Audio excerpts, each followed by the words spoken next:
આમ તો ધાનેરા તાલુકામાં સામાન્ય વરસાદ છે, પણ મજબૂત બનેલ રસ્તાઓ કાગળની માફક તૂટી ગયા છે. રસ્તામાં ખાડા નહીં પણ ખાડામાં રસ્તો હોય તેવી સ્થિતિ છે.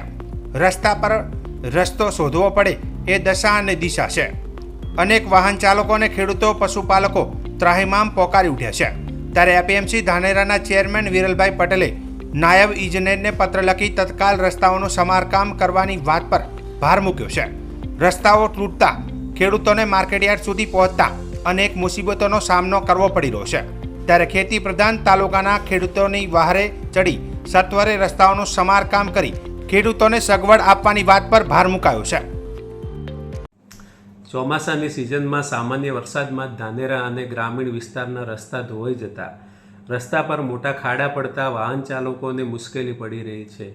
ખેડૂતોને પોતાનો માલ લઈ માર્કેટયાર્ડ પર પહોંચતા ખૂબ અગવડતા પડી રહી છે. જે બાબતે ધ્યાને લઈને નાયબ કાર્યપાલક ઇજનેરને લેટર લખીને જાણ કરેલ છે કે સત્વરે ધાનેરા તાલુકાના તમામ રસ્તા પર ખાડાઓનું સમારકામ કરવા યોગ્ય કાર્યવાહી કરવાની ભલામણ કરેલ છે.